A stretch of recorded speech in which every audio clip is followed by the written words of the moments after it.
Sand മ്യൂസിയവും summer പാലസും കണ്ടതിന് ശേഷം ഞങ്ങളിപ്പോൾ പോയിക്കൊണ്ടിരിക്കുന്നത് രംഗനാഥിട്ട് പക്ഷി സങ്കേത കേന്ദ്രത്തിലേക്കാണ്. രാവിലെ തന്നെ ഒരുപാട് നടന്നതുകൊണ്ടാവാം പിള്ളേരുടെ മുഖത്തൊന്നും സന്തോഷം കാണുന്നില്ല. ബ്രേക്ക്ഫാസ്റ്റിനായി ഞങ്ങളുടെ വാഹനം ഒരു റെസ്റ്റോറൻറ്റിന് മുന്നിൽ നിർത്തി. മൈസൂരിൽ ഞങ്ങൾ എത്തിയതിനു ശേഷം ഞങ്ങൾ കയറിയ റെസ്റ്റോറൻറ്റുകൾ അപേക്ഷിച്ച് റീസണബിളായിട്ടുള്ള റേറ്റും നല്ല ഭക്ഷണവുമാണ് ഇവിടെ. ബ്രേക്ക്ഫാസ്റ്റ് കഴിഞ്ഞു ഞങ്ങൾ പുറത്തിറങ്ങിയപ്പോഴാണ് റെസ്റ്റോറൻറ്റിനോട് ചേർന്ന് ഹാൻഡിക്രാഫ്റ്റുകളും സ്പൈസസും വിൽക്കുന്ന ഒരു കട ശ്രദ്ധയിൽപ്പെട്ടത്. ലോകപ്രശസ്തമായ മൈസൂർ പട്ട് മുതൽ ശുദ്ധമായ ചെറുതിന് വരെ ഈ ചെറിയ ഷോപ്പിൽ ലഭ്യമാണ്. സാധാരണക്കാരന് വാങ്ങാൻ കഴിയുന്ന വിലയിലല്ല എന്നുള്ളതാണ് ഇതിൻ്റെ മറ്റൊരു പ്രത്യേകത. അവസാനം ഒരു ബോക്സ് മൈസൂർ പാക്കും വാങ്ങിക്കൊണ്ട് ഞങ്ങൾ അവിടെ നിന്ന് യാത്ര തിരിച്ചു.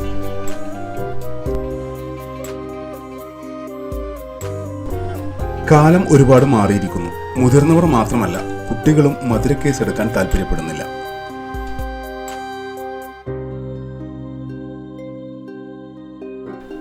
മൈസൂർ ടൗണിൽ നിന്നും ഏകദേശം 16 കിലോമീറ്റർ അകലെ 40 ഏക്കർ ചുറ്റളവിൽ കാവേരി നദിയിലാണ് കൃത്രിമമായി നിർമ്മിച്ച ചെറുദ്വീപുകളോട് കൂടിയ രംഗനാഥിട്ട് പക്ഷി സങ്കേത കേന്ദ്രം നിലകൊള്ളുന്നത്.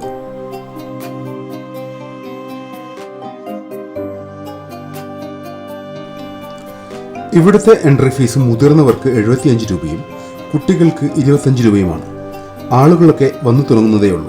മൈസൂരിൽ വരുന്നവരിൽ അധികമാരും എത്തിപ്പെടാത്തതും എന്നാൽ കൊടുക്കുന്ന പൈസക്ക് വർത്തായിട്ടുമുള്ള ഒരു ടൂറിസ്റ്റ് ഡെസ്റ്റിനേഷനാണിത്.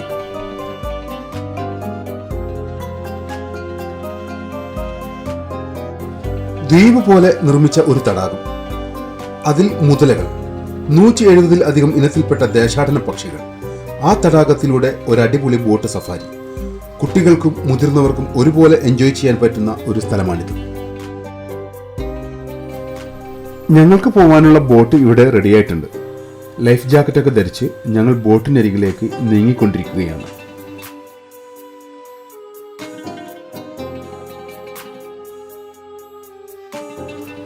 അങ്ങനെ ഈ തടാകത്തിലൂടെ ഞങ്ങളുടെ ബോട്ട് മെല്ലെ മെല്ലെ നീങ്ങി തുടങ്ങി. എൻട്രി ഫീസിന് പുറമെ 100 രൂപയാണ് ഇവിടെ ബോട്ട് സഫാരിക്കായിട്ട് ചാർജ് ചെയ്യുന്നത്.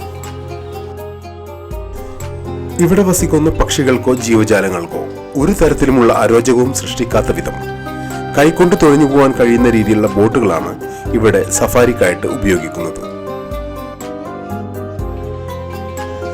ഡിസംബറിലെ ശൈത്യകാലത്ത് പല രാജ്യങ്ങളിൽ നിന്നുമുള്ള 40,000-ഓളം വരുന്ന പക്ഷികൾ ഇവിടേക്ക് വിരുന്നെത്താറുണ്ട്.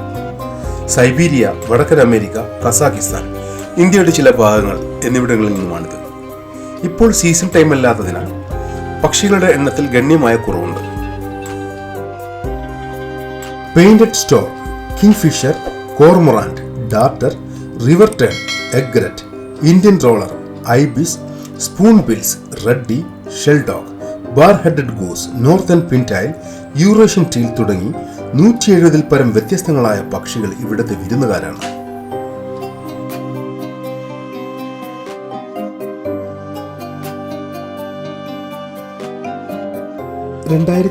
ലെ കണക്ക് പ്രകാരം രംഗനാഥിട്ട് പക്ഷി സങ്കേത കേന്ദ്രത്തിലെ മുതലകളുടെ എണ്ണം 80 ആണ്.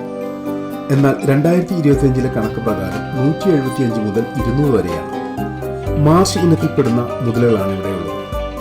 ഇങ്ങനെയൊക്കെയാണെങ്കിലും ഈ മുതലകൾ ടൂറിസ്റ്റുകളെ ആക്രമിച്ചതായി റിപ്പോർട്ടില്ല.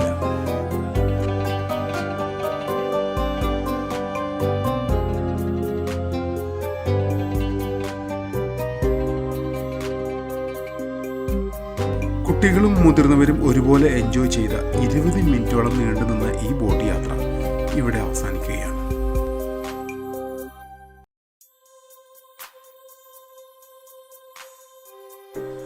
മനോഹരമായ യാത്രാനുഭവം സമ്മാനിച്ച രംഗനാഥിട്ട് പക്ഷി സങ്കേത കേന്ദ്രത്തിനോട് യാത്ര പറഞ്ഞു. ഞങ്ങളുടെ യാത്ര തുടരുകയാണ്.